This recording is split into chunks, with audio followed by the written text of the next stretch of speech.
Hey everyone, it's Kaylee. What's up and welcome back to my YouTube channel. So today I'm going to show you guys how I clean my leca after I use it because sometimes I get little problems with fungus gnats.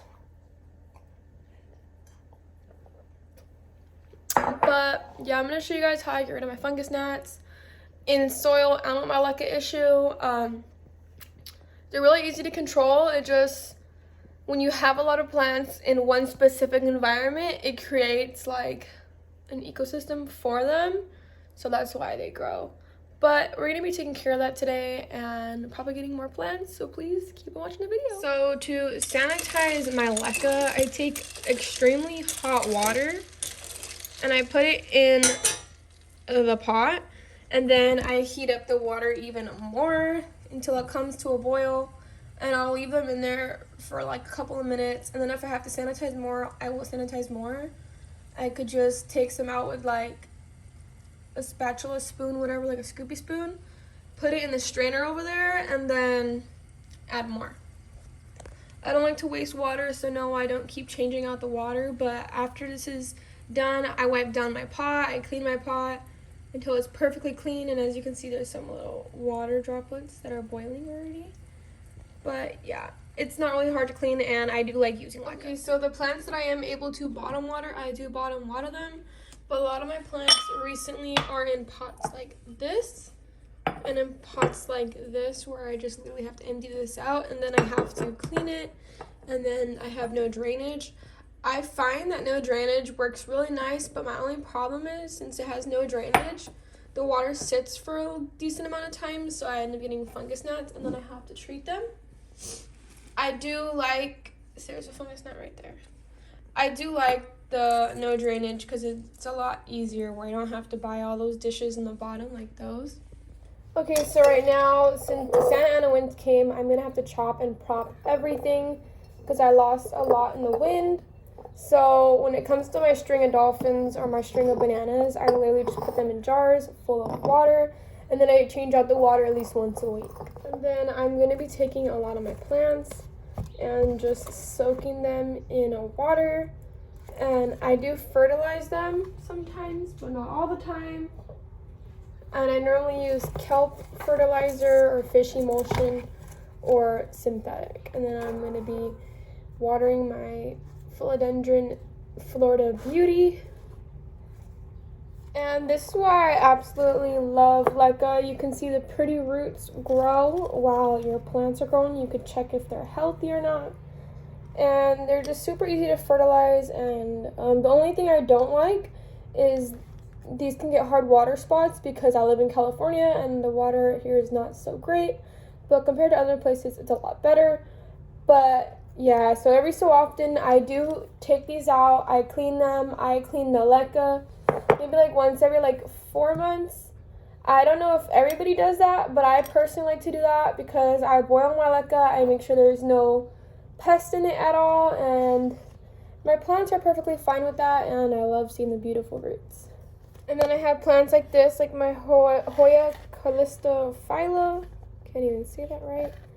And I have this in moss, and I would really love to change it to leca, just so I can feel myself breaking the roots, just so I can see the growth. I don't think it's growing as much roots as it should.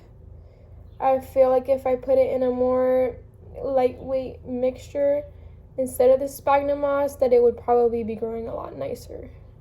And then I have stuff that are already propagating that probably need to come out of the propagation box already. I grew this from a node. And then if I have stuff like this where they have one node grown and the other node's not grown, I just take it, snip it, and then I take everything else out that's already grown. Try as best as I can to not break a lot of roots. And then I node propagate it, so this has 2 nodes. A node right there, and there's a node growing right here. Now I'll leave that open, and then I will plant these right here. Probably in leca, because leca is just easier to clean.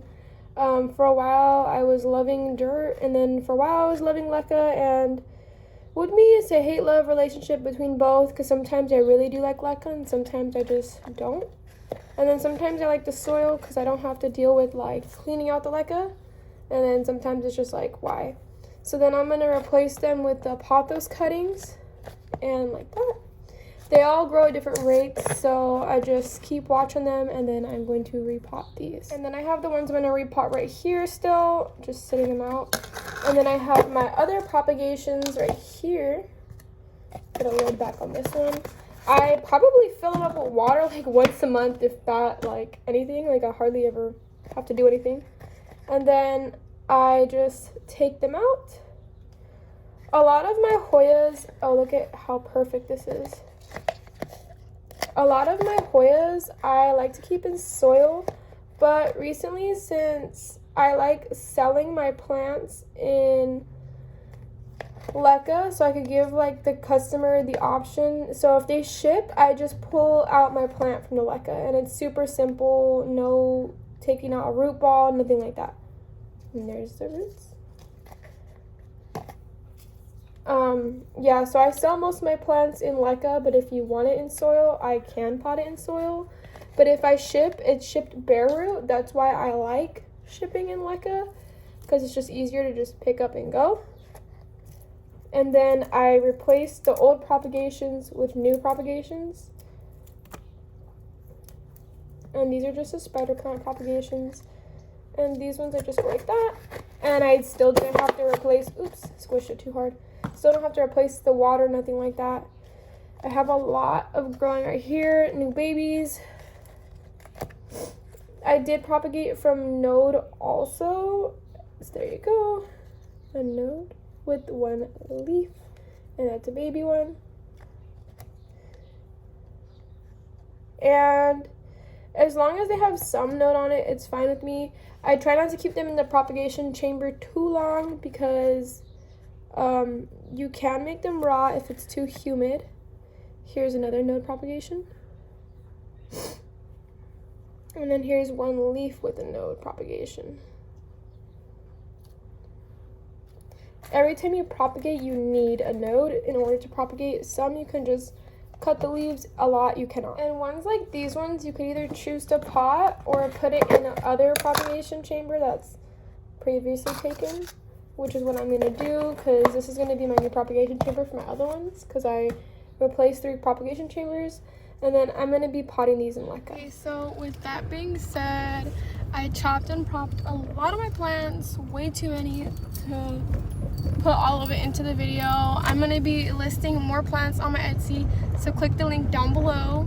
I hope you are enjoying my videos. If you would like to see more hair, makeup, and other types of tutorials, please let me know and comment that down below, or you can check out my social media that I'll link down below, and you could always send me a DM.